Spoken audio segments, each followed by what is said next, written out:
Now, this is the first chapter of your book, History, the Rise of Nationalism in Europe. The very first, we come to know that when you start opening your book and start reading the chapter, you just watch, you just see a picture in your book. And this picture is portrayed by Frederick Chaury in the year 1848.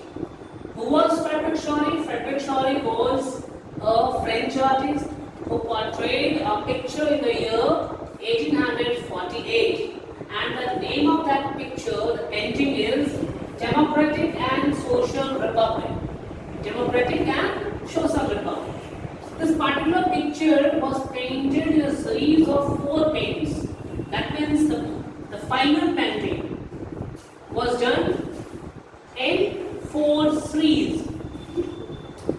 First print में what you see that people of Europe and America, men and women of all ages, marching in a change and offering homage to the Statue of Liberty. मतलब यहाँ first print में ये कहा जा रहा है कि अमेरिका और यूरोप के जो लोग हैं वो क्या करते हैं, एक लंबी कतार बनाते हैं, लोगों का एक चेन तैयार करते हैं, ट्रेन बनाते हैं और ये मार्च करते हुए कहाँ जाते हैं, मार्च करते हुए स्टैच्यू ऑफ लिबर्टी के पास पहुंचते हैं. और स्टैच्यू ऑफ लिबर्टी जो कि एक फीमेल फिगर, जब फ्रेंच रिवॉल्यूशन चल रहा था तो फ्रेंच रिवॉल्यूशन के समय में स्टैच्यू ऑफ लिबर्टी को एक फीमेल फिगर के रूप में दिखाया गया था. फीमेल फिगर जिसमें एक one hand there is a torch, एक हाथ में क्या था, ये टॉर्च मसाल हाथ में लिए हुए था, दूसरे हाथ में चार्टर ऑफ राइट्स थे. जो कि टॉर्च की बात करें, torch signifies about enlightenment. Enlightenment कहने का मतलब होता है नॉलेज, ठीक है. और जो चार्टर ऑफ राइट्स है that explain about human rights. Okay, तो स्टैच्यू ऑफ लिबर्टी जो है एक एलेगोरी थी जिसे एक फीमेल फिगर के रूप में दिखाया गया है. फीमेल फिगर में इस प्रकार से उसे स्टैच्यू को डिफाइन किया गया, एक हाथ में टॉर्च रखे गए हैं, दूसरे हाथ में चार्टर ऑफ राइट्स रखे गए हैं. Now, try to understand the characteristics of Statue of Liberty. How this particular statue was personified by the French artists during the French Revolution.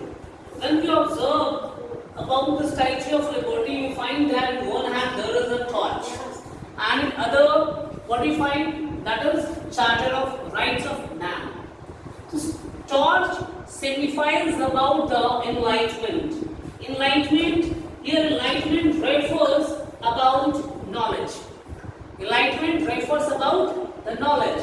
And the Charter of Rights of Man, not women. Man की बात की जा रही है. इस वक्त French revolution में France में महिलाओं को किसी प्रकार का अधिकार नहीं दिया गया था.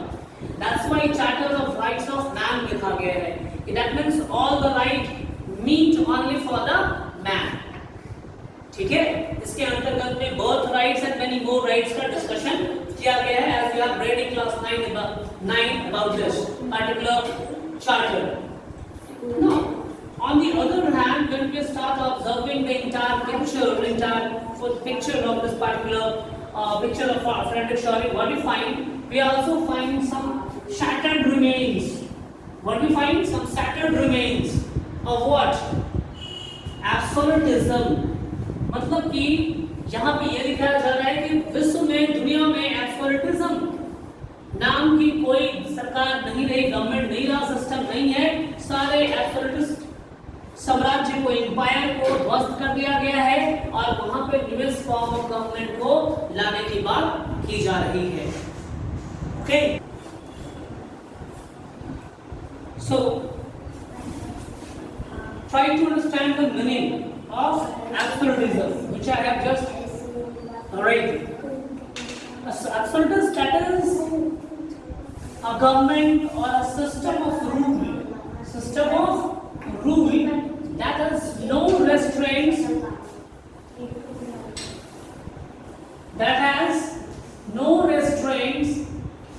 on the power.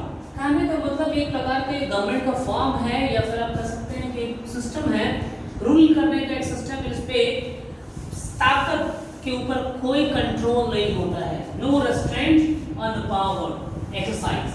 Unlimited power जो रूलर है वो अपने आप में अनलिमिटेड पावर जो है वो होल्ड करके रखता है। हिस्ट्री में दिस टाइप ऑफ गवर्नमेंट और सिस्टम ऑफ रूल को मोनार्किकल गवर्नमेंट कहा जाता है, जहां पे पावर सेंट्रलाइज होता है, मिलिटराइज होता है, as well as repressive nature होता है। सो एब्सोल्यूटिस्ट फॉर्म गवर्नमेंट का जो नेचर है वो सेंट्रलाइज होता है कि एक जो जितनी भी पावर है अनलिमिटेड पावर वो एक व्यक्ति के द्वारा जो है ग्रुप ऑफ पीपल के द्वारा होल्ड करके रखा जाता है। That power and that is also militarized as well as repressive in nature. Here the artist also explain about the vision of utopian. तो यूटोपियन क्या है? एक्चुअली इट्स अ विजन जिसके अंतर्गत में ये कहा जाता है कि एक आइडियल समाज, एक आइडियल समाज का निर्माण करना, जिसमें जहां पर किसी प्रकार का कोई डोमिनेंस नहीं हो, एक्सप्लॉइटेशन नहीं हो, इस प्रकार के समाज के बारे में कहा जाता है। जैसे आप कह सकते हैं कि हम लोग सुनते हैं राम राज, तो ये एक प्रकार का यूटोपियन विजन है जो वास्तविक रूप में एग्जिस्ट नहीं करता है। That is called utopian. Now when we start going ahead of the book we find that the artist explain that the nation, the people who were marching in the long train, they were grouped as distinct nation. अलग अपने अपने राष्ट्र के साथ, अलग अलग राष्ट्रों के साथ वो खड़े हैं, and these nations were identified through their flag and national costumes. तो वो जो लोग जो मार्च करते हुए आगे बढ़ रहे थे उनकी पहचान कैसे हो रही है? तो वो उनके हाथों में एक झंडा है, उस झंडे को देखकर और उन लोगों ने एक नेशनल कॉस्ट्यूम पहन रखा है जिसके माध्यम से उनकी पहचान की जा रही है कि कौन सा व्यक्ति अमेरिका का है और कौन सा व्यक्ति जर्मनी का है, कौन आपका जो है इटली का है और कौन फ्रांस का है। Clear?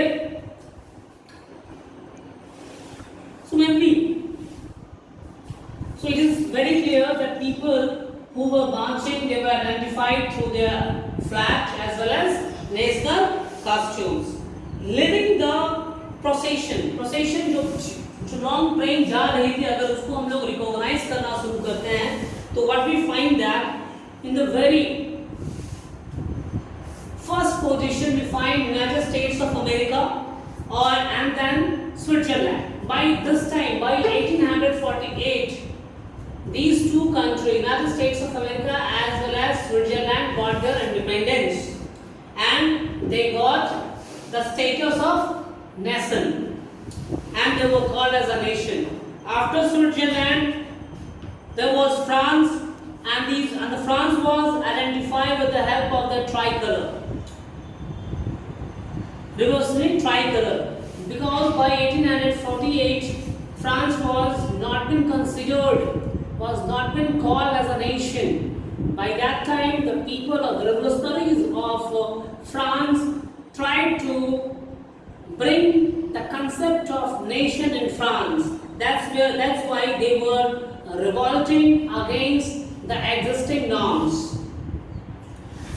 France was followed by the people of Germany, and these were also recognized with the help of their flag, and the color of the flag was black, red and gold.